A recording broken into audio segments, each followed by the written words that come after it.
이 1,000원짜리 고물이 뭐라고? 얼마라고?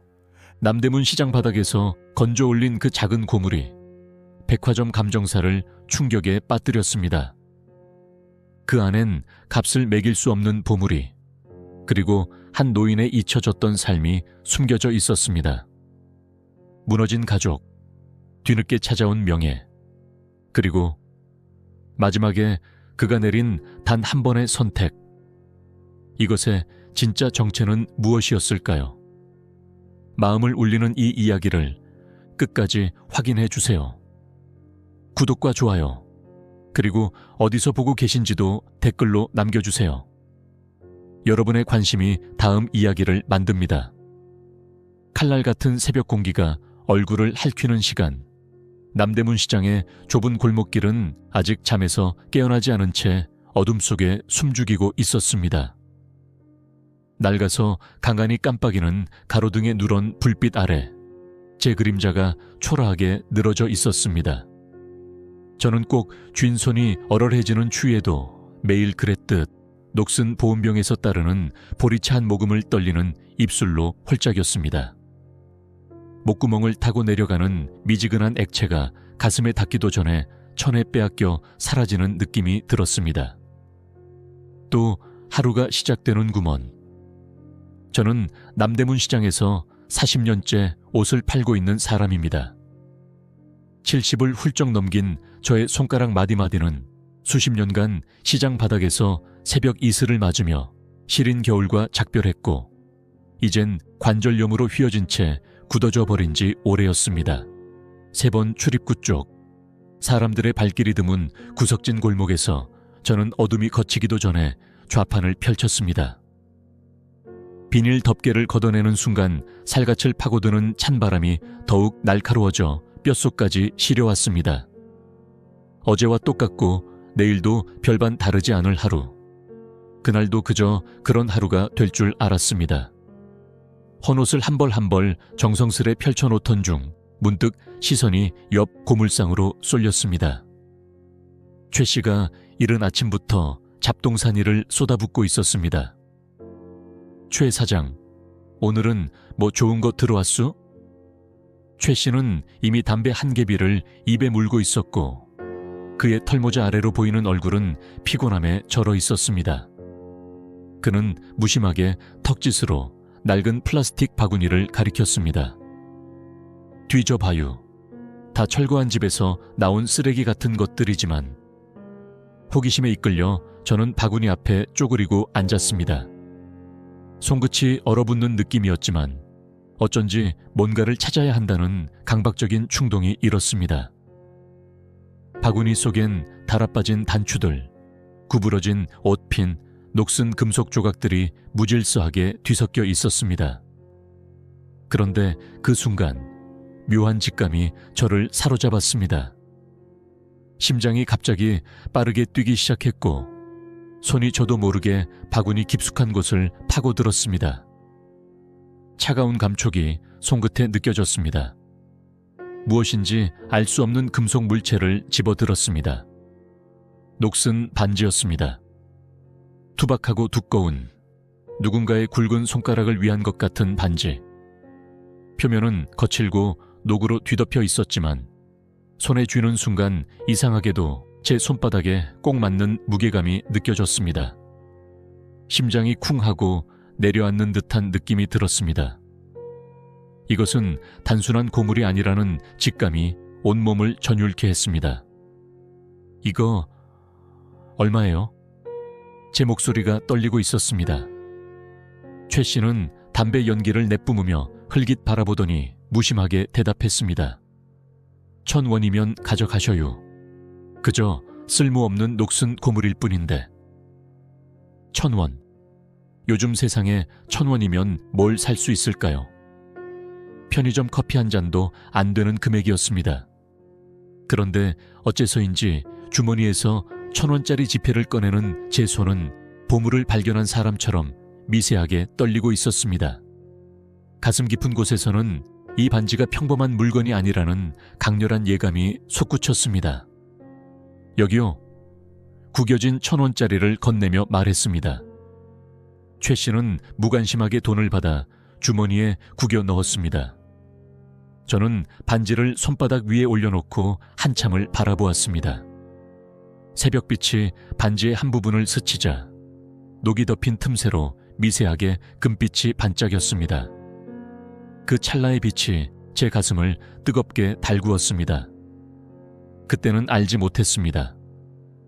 이 작은 금속 고리 하나가 제 수십 년 삶을 뿌리째 뒤흔들어 놓고 인생의 가치를 완전히 재정의하게 될 거라는 사실을. 그저 낡고 녹슨 반지 한 개를 손에 쥐고 그날의 장사를 시작했을 뿐이었습니다. 하루 종일 좌판에 앉아 발길 드문 손님들을 맞으면서도 주머니 속 반지의 존재감이 이상하게 강렬하게 느껴졌습니다. 마치 그 작은 금속이 제게 끊임없이 무언가를 속삭이는 것 같았고 손이 저절로 주머니를 더듬게 만들었습니다.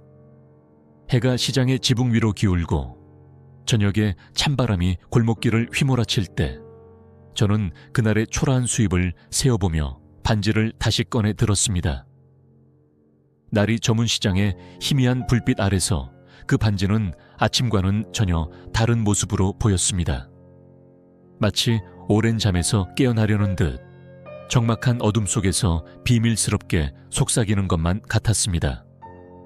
그로부터 닷새 후 제 유일한 자랑거리인 손주 민수의 중학교 졸업식이 있었습니다. 아들과는 10년 전 쓰라린 다툼 끝에 연을 끊었지만 손주만큼은 명절마다 찾아와 할아버지의 안부를 물었고 이번 졸업식에도 저를 초대했습니다. 남루한 차림으로 가기가 민망해 작은 봉투에 10,000원짜리 3장을 넣었지만 그조차도 손주 앞에서 내밀기엔 너무나 초라하게 느껴졌습니다. 문득 그 녹슨 반지가 생각났습니다. 며칠 동안 식초와 베이킹소다, 물에 담가 녹을 벗겨내고 이빨 빠진 칫솔로 구석구석 문질러 닦았더니 이제는 제법 윤기가 돌아 반짝이는 모습이 되었습니다. 마음 한구석에 작은 허영심이 솟구쳤습니다. 아무리 초라한 노인네라 해도 손가락 하나쯤은 멋스럽게 꾸며도 괜찮지 않을까. 반지를 끼워보니 의외로 제 굵은 손가락에 딱 맞았습니다. 너무 오랫동안 반지라는 물건을 껴본 적이 없어서인지 손가락이 갑자기 무거워지는 느낌이 낯설었습니다. 10년 넘게 입었던 헌 코트에 간신히 다리미를 들이댄 주름진 셔츠를 걸치고 손주의 졸업식장인 중학교 운동장 한쪽 구석에 몸을 숨기듯 자리 잡았습니다. 화려한 옷차림의 학부모들 사이에서 구부정한 저는 눈에 띄지 않는 존재였지만 그래도 손주가 단상에 올라 상장을 받는 모습을 보는 것만으로도 가슴이 터질 듯이 부풀어 올랐습니다. 저기요. 갑작스런 목소리에 깜짝 놀라 돌아보니 고급스러운 캐시미어 코트를 입은 중년 여성이 서 있었습니다. 화려한 다이아몬드 귀걸이가 햇빛에 반짝였고 완벽하게 정돈된 헤어스타일과 세련된 화장은 그녀가 저와는 다른 세계의 사람임을 한눈에 알게 했습니다. 네? 목소리가 저도 모르게 쪼그라들었습니다. 그녀의 시선은 제 손에 고정되어 있었습니다. 정확히 말하자면 제 거칠고 갈라진 손가락에 끼워진 반지에. 그 반지 어디서 구하셨나요? 그녀의 목소리가 미묘하게 떨리고 있었습니다. 왠지 모를 긴장감이 공기 중에 감돌았습니다. 저는 어리둥절한 채로 대답했습니다. 남대문 시장 고물상에서요. 1,000원 주고 샀습니다만. 그 말을 듣는 순간 그녀의 표정이 극적으로 변했습니다. 놀람, 의심, 설렘, 그리고 불신이 뒤섞인 복잡한 감정이 그녀의 얼굴을 스쳐 지나갔습니다. 마치 폭풍이 눈앞에서 몰아치는 것 같았습니다. 혹시 제가 좀 자세히 볼 수 있을까요? 그녀의 목소리에는 간절함이 묻어 있었습니다. 저는 망설임 없이 반지를 빼서 건넸습니다. 사실 1,000원짜리 물건에 뭐 그리 특별한 것이 있을까 싶었으니까요. 그녀는 안경을 꺼내 쓰고 반지를 들여다보더니 손이 미세하게 떨리기 시작했습니다. 그녀의 얼굴이 점점 창백해졌고 눈빛은 놀라움으로 커졌습니다. 이건 정말... 그녀는 말을 잇지 못하고 가방에서 명함을 꺼내 저에게 내밀었습니다. 저는 55 백화점 보석 감정실 수석 감정사 이지연입니다. 이 반지가 제 직감이 맞다면 상당히 중요한 역사적 유물일 수 있습니다. 가능하시다면 백화점 감정센터에 방문해 주시겠어요? 정확한 감정을 해드리고 싶습니다. 갑작스러운 제안에 어리둥절했지만 가슴속에서 강렬한 호기심과 기대감이 솟구쳤습니다. 저는 몇 번이고 명함을 읽어보며 이 상황이 꿈이 아닌지 확인했습니다.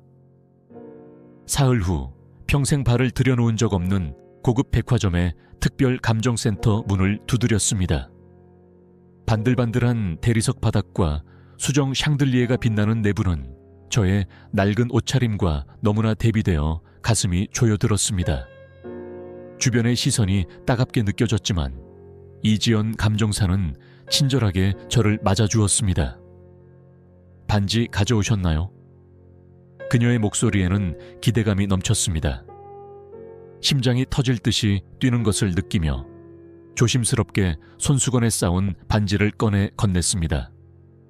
이지연 감정사와 함께 있던 백발의 노신사가 특수 렌즈와 정밀 도구들을 이용해 반지를 면밀히 검사하기 시작했습니다. 그때였습니다. 노신사의 얼굴이 갑자기 하얗게 질렸고 손에 들고 있던 도구가 딸그락 소리를 내며 테이블 위로 떨어졌습니다. 그는 의자에서 벌떡 일어나려다 비틀거렸고 눈이 뒤로 넘어가더니 그대로 바닥에 쓰러졌습니다. 선생님, 괜찮으세요? 이지연 감정사가 놀라서 달려가 그를 부축했습니다. 감정실은 순식간에 혼란에 빠졌고 직원들이 물을 가져오고 응급처치를 하는 소동이 벌어졌습니다. 저는 당황해서 어쩔 줄 몰라 그저 서 있었습니다. 심장이 귓가에서 쿵쿵 울리고 손바닥에서는 식은땀이 흘렀습니다. 그런 와중에도 제 반지는 테이블 위에 소중히 놓여 있었습니다. 정신을 차린 노신사는 물을 한 모금 마시고 떨리는 목소리로 말했습니다. 이건 1940년대 후반 해방 직후 미국으로 반출된 왕실 보석 중 하나입니다. 특히 이 보석은 해방 이후 실종된 것으로 알려진 청룡의 눈으로 불리는 희귀 보석이 박혀 있어요. 역사적 가치만 따져도 국보급 유물이죠. 그의 말을 듣는 순간 제 세계가 흔들리는 것 같았습니다. 귀에서 윙하는 소리가 울렸고 다리에 힘이 빠져 의자에 털썩 주저앉았습니다. 목이 바짝 말라 침을 삼키기도 힘들었습니다. 1,000원에 산 녹슨 반지가 국보급 유물이라니 현실감이 완전히 사라졌습니다. 혹시 얼마 정도의 가치가 있는 건가요? 제 목소리는 낯설게 들렸습니다. 감정사들은 서로 눈빛을 교환하더니 이지연 감정사가 조심스럽게 입을 열었습니다. 정확한 감정을 더 해봐야 하지만 최소 수십억 원대입니다. 역사적 가치를 고려하면 그 이상일 수도 있고요. 그 순간 제 머릿속에서 폭발이 일어난 것 같았습니다. 귀가 멍멍해지고 시야가 흐려졌습니다. 남대문 시장에 헌옷 좌판을 펴던 평범한 노인에서 갑자기 국보급 보물의 소유자가 되어버린 것이었습니다. 심장이 격렬하게 쿵쾅거렸고 손끝에서는 전율이 일어났습니다. 그날 저녁 초라한 월세방으로 돌아오는 길은 완전히 다른 세상을 걷는 것 같았습니다. 주변의 모든 것이 달라 보였고 그동안 보지 못했던 색채와 소리가 선명하게 느껴졌습니다. 뉴스에 제 이야기가 보도된 것은 그로부터 이틀 후였습니다. 남대문 시장에서 1,000원에 산 반지, 알고 보니 해방 이후 행방불명된 역사적 국보급 보석이라는 헤드라인과 함께 제 주름진 얼굴과 거친 손이 전국에 방송되었습니다. 기자들이 몰려왔고 전화가 쉴 새 없이 울렸습니다. 그때부터였습니다. 제 평온했던 일상이 조용히 그리고 돌이킬 수 없이 요동치기 시작한 것은 새벽 6시, 아직 동이 트지 않은 시간에 현관벨이 미친 듯이 울렸습니다. 잠에서 깨어 헝클어진 머리를 매만지며 문을 열자 10년 만에 처음 보는 아들 민호의 얼굴이 보였습니다. 그의 손에는 값비싼 과일 바구니가 들려 있었고 그 뒤로 며느리 영미가 화사한 미소를 지으며 서 있었습니다. 아버지, 뉴스 봤어요. 정말 대단하시네요. 민호의 목소리에는 어색함보다 들뜬 흥분이 더 묻어났습니다. 10살배기 손주 민수까지 함께 들어오자 제 좁은 월세방은 갑자기 사람들로 가득 찼습니다. 숨쉬기도 힘들 정도로 답답했습니다. 영미는 얼른 부엌으로 가서 싱크대의 물때를 보고는 미간을 살짝 찌푸리며 과일을 씻기 시작했고 민호는 방 안을 둘러보며 억지 미소를 지었습니다. 아버지, 이렇게 좁고 낡은 데서 사시면 어떡해요? 이제 돈 많아지실 텐데 바로 좋은 아파트로 모셔드려야겠어요. 돈 많아지실 텐데. 그 말이 제 귓가를 날카롭게 파고들었습니다. 가슴 한 구석이 칼로 에이는 듯 아팠습니다. 10년 동안 명절에조차 찾아오지 않던 자식이 제게 돈이 생기자마자 불쑥 나타난 것이었습니다. 목구멍에 쓴 침이 고였고 억지로 삼키려니 마음까지 쓰라렸습니다. 저녁 식사를 함께하는 동안 영미는 끊임없이 물었습니다. 아버님, 그 반지는 어디에 보관하고 계세요? 도둑이라도 들면 큰일인데 정말 안전한 곳에 두셔야 할 것 같아요. 저는 당혹스러운 마음에 어색한 웃음을 지으며 대충 넘기려 했지만 그들의 시선은 끊임없이 방 안 구석구석을 훑으며 반지를 찾고 있었습니다.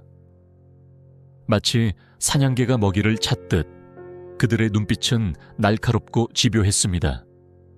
식사를 마치자 민호가 단도직입적으로 말했습니다. 아버지, 저희 집으로 옮기시는 게 어떨까요? 넓고 경비도 좋은 아파트라 안전하고 그 반지도 우리가 은행 금고에 맡겨드릴게요. 위험하게 여기 두시면 안 돼요. 그 말을 듣는 순간 등골이 오싹해졌습니다. 온몸의 피가 얼어붙는 느낌이었습니다. 그들의 친절과 걱정 뒤에 숨겨진 실체가 너무나 적나라하게 보였기 때문입니다. 그들의 눈에 제가 아버지가 아니라 그저 돈이 될 반지를 가진 사람일 뿐이라는 사실이 명확했습니다. 그럴 필요 없습니다. 저는 여기가 편합니다. 제 목소리가 평소보다 단단하게 울렸습니다. 민호와 영미의 표정이 순간 굳었다가 이내 억지 미소를 지었습니다. 그날 밤 그들은 돌아갔고 저는 침대에 누워 천장에 갈라진 균열을 바라보며 밤새 뒤척였습니다. 반지는 제게 돈이 아니라 인간의 본질을 적나라하게 보여주는 시험대였습니다. 다음 날 아침 민호가 다시 찾아왔습니다. 이번에는 고급스러운 가죽 서류 가방을 들고서 아버지, 이건 위임장입니다. 혹시 모를 법적 분쟁에 대비해서요. 이런 귀중한 물건은 전문가의 도움이 필요합니다. 제가 아버지를 대신해 모든 절차를 처리해 드릴게요. 그의 눈빛에서 광기에 가까운 집착이 엿보였습니다. 너무 열성적이었고 너무 다급했습니다. 서류를 펼치자 잔뜩 작은 글씨로 빼곡히 적힌 법률 용어들이 줄지어 있었습니다. 제가 독학으로 겨우 신문을 읽을 수 있는 노인이 이런 복잡한 서류를 이해할 수 없다는 걸 그는 너무나 잘 알고 있었을 것입니다. 나중에 읽어보고 천천히 결정하겠습니다.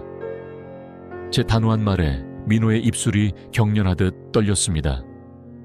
아버지, 지금 바로 결정하셔야 해요. 이미 여러 사람들이 아버지를 노리고 있어요. 위험합니다.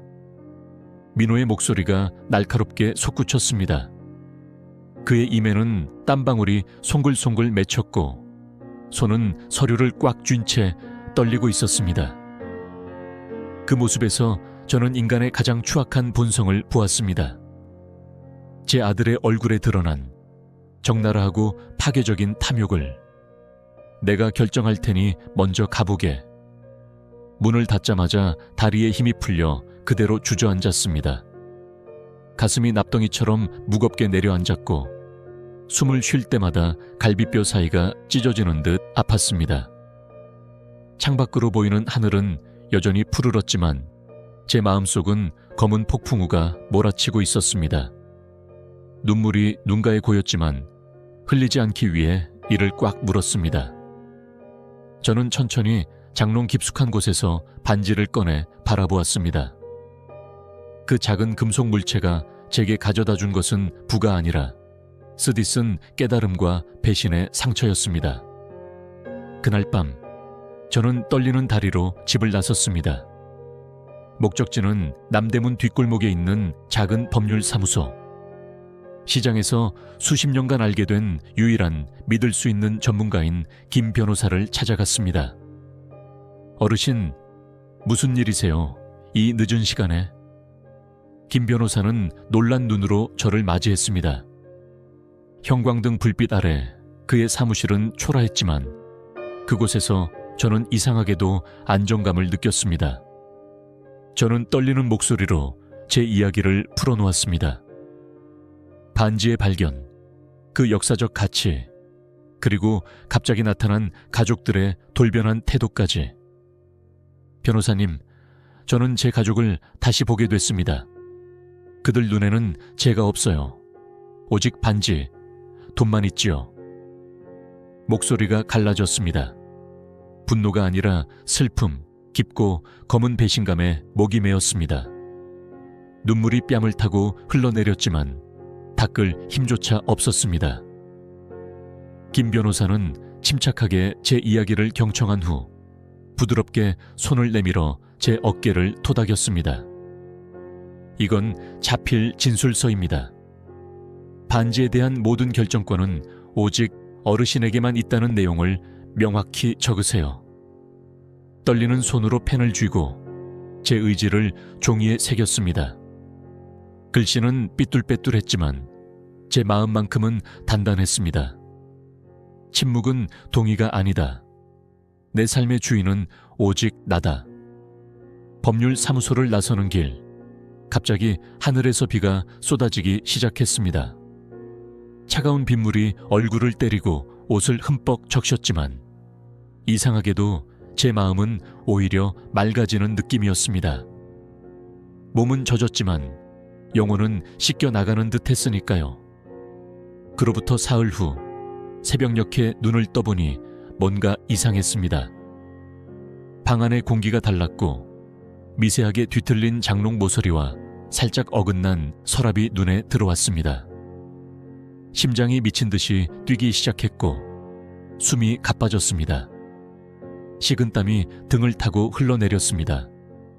서둘러 침대에서 일어나 장롱으로 다가갔습니다. 손이 너무 떨려 서랍 손잡이를 잡는 것조차 힘들었습니다.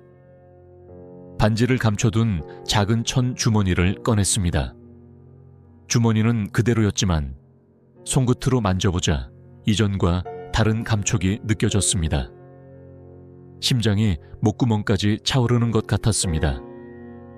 떨리는 손으로 주머니 끈을 풀자 예상대로 안은 텅 비어 있었습니다. 반지가 사라진 것이었습니다. 의자에 털썩 주저앉았습니다.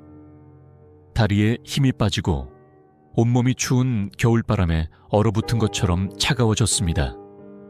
머릿속을 쉼없이 달리던 생각이 한 지점에서 멈췄습니다. 어제 저녁 민호와 영미가 불쑥 찾아와 들고 온 특별한 저녁 식사.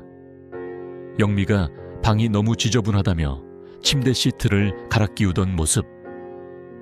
민호가 부엌에서 설거지를 하며 제게 등을 돌리고 있던 시간. 그들이 번갈아 화장실을 가며 제 방에 혼자 있었던 순간들. 그들의 행동 하나하나가 이제야 명확하게 그림처럼 그려졌습니다. 전화기를 들어 떨리는 손으로 민호의 번호를 눌렀습니다. 신호음이 4번 울리고 나서야 그가 받았습니다. 아버지, 이른 아침부터 무슨 일이세요? 그의 목소리는 평소와 달리 높고 경직되어 있었습니다. 귀 뒤로 누군가 속삭이는 소리가 들리는 것 같았습니다. 아마도 영미였겠지요. 저는 천천히 단어 하나하나를 또박또박 내뱉었습니다. 반지가 없어졌네. 잠시 무거운 침묵이 흘렀습니다. 마치 시간이 멈춘 것처럼 숨소리조차 들리지 않았습니다. 그리고 민호가 대답했습니다. 정말요? 어디 두셨는지 잘 기억해 보세요. 나이가 드시니 가끔 물건 둔 곳을 잊어버리시잖아요. 지난번에도 안경을 찾지 못해 저한테 전화하셨잖아요. 그 말에 가슴이 천갈래 만갈래 찢어지는 것 같았습니다. 눈앞이 캄캄해지고 머릿속에서 폭풍이 몰아쳤습니다. 제 아들은 도둑질을 하고도 제가 노망났다고 둘러대고 있었습니다. 쓰디쓴 배신감이 목구멍을 타고 올라왔습니다. 분노보다는 깊고 끝없는 슬픔, 평생 안고 살아야 할 상처가 가슴을 찢었습니다. 그래, 네 말이 맞을지도 모르지. 간신히 목소리를 내뱉고 전화를 끊었습니다. 창밖을 바라보니 아침 햇살이 무심하게 비치고 있었습니다. 세상은 평소와 다름없이 돌아가고 있었지만 제 안의 세계는 이미 무너져 내리고 있었습니다. 한참을 멍하니 앉아 있다가 천천히 일어나 침대로 걸어갔습니다. 오래된 고무신 한 켤레를 꺼내 낡은 밑창을 조심스럽게 뜯었습니다. 그리고 그곳에서 진짜 반지를 꺼냈습니다. 사실 그들이 훔쳐간 건 가짜였습니다. 반지에 대한 뉴스가 나간 직후 저는 본능적으로 불안했습니다. 세상의 이목이 집중되는 순간 제 주변에는 탐욕의 그림자가 드리울 것이라는 예감이 들었습니다. 그래서 김 변호사의 조언을 따라 비슷하게 생긴 싸구려 모조품을 준비해 두었던 것이지요. 진짜 반지는 그 누구도 상상하지 못할 장소에 숨겨두었습니다. 하지만 가슴은 여전히 무너져 내렸습니다. 눈물이 주체할 수 없이 쏟아졌고 억누르려 해도 멈추지 않았습니다. 무너진 건 반지가 아니라 제가 평생을 바쳐 키우고 10년을 기다리며 그리워했던 가족이었습니다. 제가 믿었던 아들, 한때는 제 무릎에 앉아 재롱을 떨던 그 아이가 이제는 천박한 탐욕에 눈이 멀어 아버지의 방을 뒤지는 도둑이 되었다는 사실이 견딜 수 없이 고통스러웠습니다. 아버지, 아버지. 제 입에서 절규에 가까운 속삭임이 새어나왔습니다. 손등으로 눈물을 닦으며 창가에 섰습니다.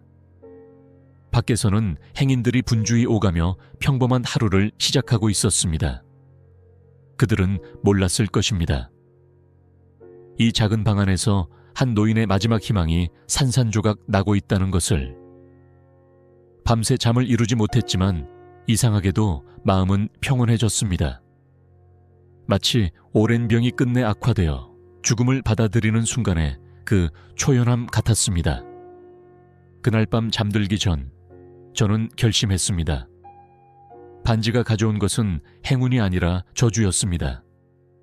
그것은 인간의 탐욕을 드러내는 거울이었고 관계의 진실을 폭로하는 칼날이었습니다. 이 모든 고통과 환상을 끝내야 했습니다. 진정한 행복은 반지 속에 있는 것이 아니라 제 마음의 평화 속에 있다는 것을 깨달았습니다.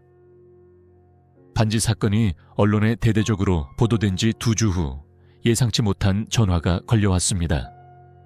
대한민국 주재 미국 대사관에서였습니다. 알고 보니 그 반지는 해방 직후 미국으로 건너간 한 귀족 가문의 갑오였고 한국전쟁 중에 분실된 것이었습니다. 그리고 그 가문의 후손이 직접 한국을 방문해 저를 만나고 싶다는 것이었습니다. 약속된 날 남대문 근처 조용한 티하우스에서 그를 만났습니다. 마이클 김이라는 이름의 60남짓 된 미국인이었습니다. 다부진 체격에 은백색 머리카락이 관자놀이에 흩어져 있었고 갈색 눈동자는 깊은 슬픔을 담고 있었습니다. 그는 놀랍게도 유창한 한국어로 자기 소개를 했습니다. 제 한국 이름은 김진호입니다. 저의 외할머니가 이 반지의 원래 주인이셨어요. 그의 목소리에는 깊은 경의와 그리움이 묻어 있었습니다. 마이클은 오래된 가죽 지갑에서 낡은 흑백 사진 한 장을 조심스럽게 꺼내 보여주었습니다. 전통 한복을 입은 아름다운 젊은 여성의 손가락에 바로 그 반지가 끼워져 있었습니다. 사진 뒷면에는 갈색으로 변색된 잉크로 1943년 마지막 추석 평양이라는 글씨가 적혀 있었습니다. 할머니는 평생 이 반지를 그리워하셨습니다. 마이클의 눈에 물기가 맺혔습니다. 미국에 도착한 후 모든 재산을 잃고 남편마저 전쟁에서 잃었지만 항상 이 반지만은 다시 찾고 싶어 하셨어요. 돌아가시기 전까지도 반지에 담긴 가족의 역사와 추억을 이야기하셨죠. 그의 목소리에는 깊은 슬픔과 함께 희미한 희망이 섞여 있었습니다. 제 가슴이 묘하게 조여들었습니다. 남의 이야기 같지 않았습니다. 저도 모르게 손이 주머니 속 반지를 더듬었습니다. 저는 천천히 옷 안주머니에서 작은 비단천으로 정성스레 쌓인 반지를 꺼냈습니다. 이제는 녹도 완전히 제거되어 원래의 찬란한 광택을 되찾은 반지였습니다. 이게 정말 그 반지인가요? 마이클의 목소리가 떨렸고 그의 눈은 반지에 고정되었습니다. 저는 천천히 고개를 끄덕였습니다. 마이클은 편지 한 장을 내게 건넸습니다. 할머니가 세상을 떠나기 전에 쓴 한글 편지였습니다. 종이는 오래되어 누렇게 변색되었지만 글씨는 또렷했습니다. 그 반지는 단순한 보석이 아니라 우리 가문의 역사와 정신이 담긴 것이었다. 내가 가장 그리워했던 것은 그 물건이 아니라 그 속에 담긴 우리 가족의 추억이었다. 글을 읽는 동안 제 마음속에서 무언가가 단단히 결정되었습니다. 낡은 글자 사이로 흐르는 그리움과 아픔이 제 가슴에 와닿았습니다. 저는 천천히 그러나 망설임 없이 반지를 마이클에게 내밀었습니다. 이 반지는 원래 당신 가족의 것입니다. 이제 돌려줄 때가 된 것 같습니다. 마이클의 눈에서 눈물이 흘러내렸습니다. 그는 망설이며 물었습니다. 하지만 정당한 대가를 드려야 합니다. 이 반지의 가치는 어르신께서 힘든 삶을 사셨을 텐데. 저는 손을 들어 그의 말을 정중히 막았습니다. 가슴속에서 이상한 평화가 퍼져나가는 것을 느꼈습니다. 이 반지 덕분에 제가 어떤 사람인지 다시 생각하게 됐습니다. 사람의 가치가 무엇인지, 진정한 부가 무엇인지 깨달았습니다. 그 깨달음은 돈으로 매길 수 없습니다. 마이클은 고개를 깊이 숙여 감사의 인사를 전했습니다. 그리고 제 손을 양손으로 꼭 잡았습니다. 그 순간 제 어깨에서 평생 짊어졌던 무거운 짐이 내려가는 듯한 해방감이 밀려왔습니다. 가슴이 뻥 뚫리는 느낌이었습니다. 마치 철창에 갇혔던 새가 하늘로 날아오르는 듯한 자유로움을 느꼈습니다. 티하우스를 나와 남대문 시장의 익숙한 골목길을 거닐며 이상하게도 가슴 깊은 곳에서 미소가 번졌습니다. 반지를 잃은 게 아니라 오히려 무언가를 찾은 듯한 충만함이 가슴을 채웠습니다. 좁은 골목길의 익숙한 냄새와 소리가 이전과는 다르게 선명하고 아름답게 느껴졌습니다.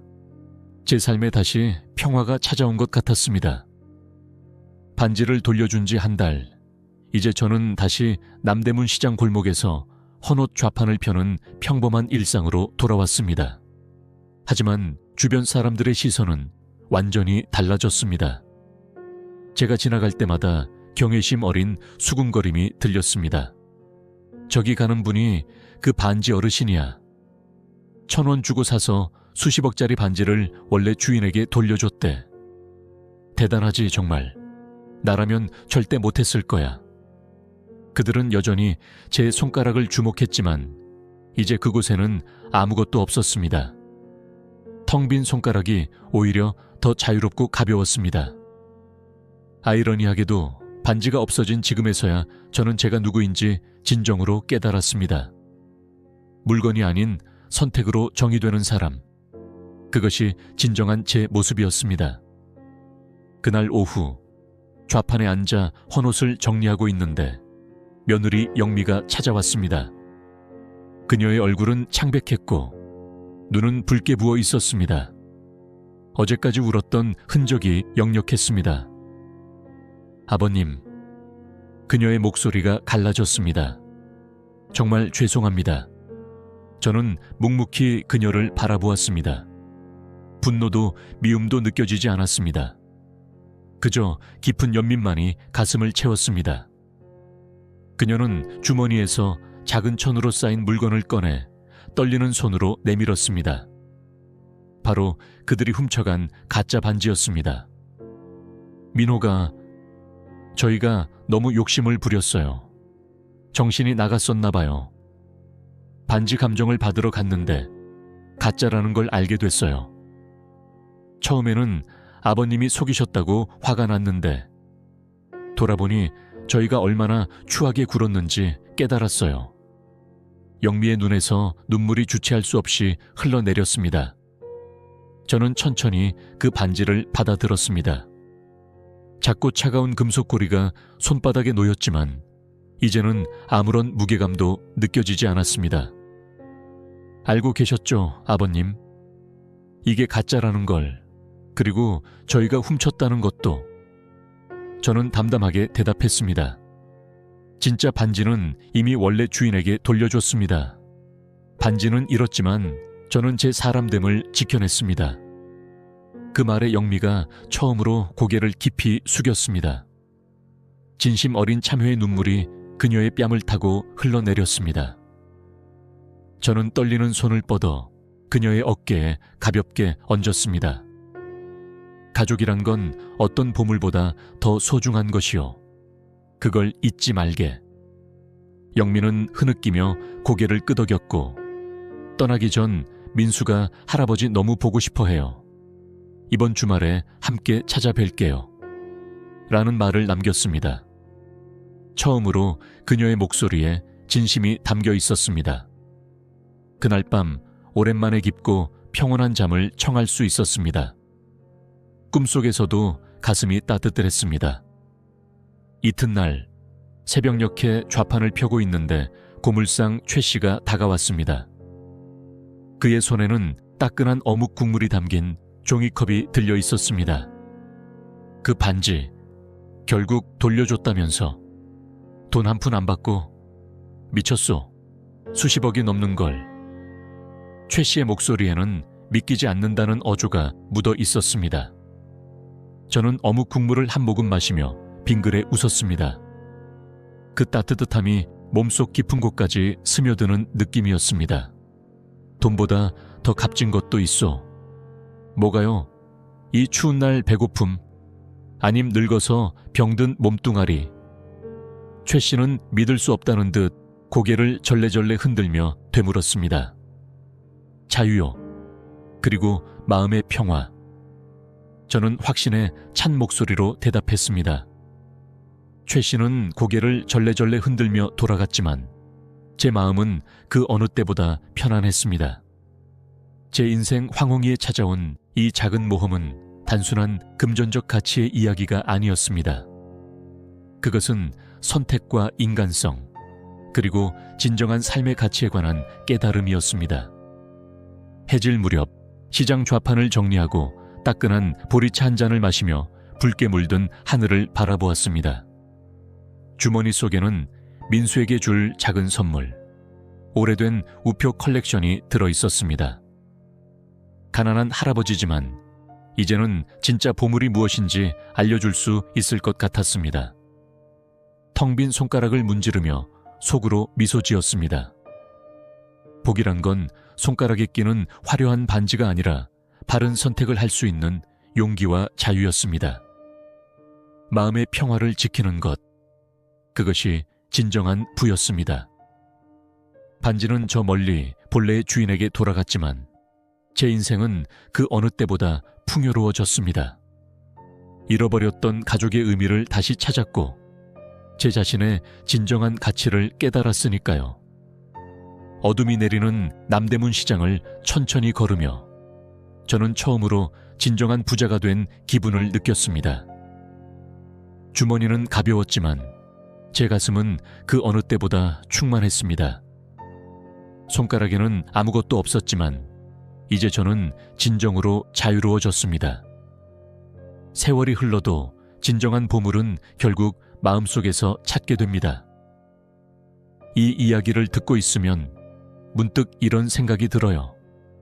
어쩌면 우리가 평생 찾는 가치는 밖에 있지 않고 이미 우리 마음속에 있는지도 모릅니다. 녹슨 반지 한 개로 시작된 여정이 결국 할아버지께 가져다 준 건 돈이 아닌 삶의 진정한 의미였으니까요. 여러분은 어떠셨나요? 혹시 인생에서 작은 우연이 큰 깨달음으로 이어진 경험이 있으신가요? 때로는 잃어버린 것이 오히려 더 큰 가치를 찾게 해주는 순간이 있었던 적 없으신가요?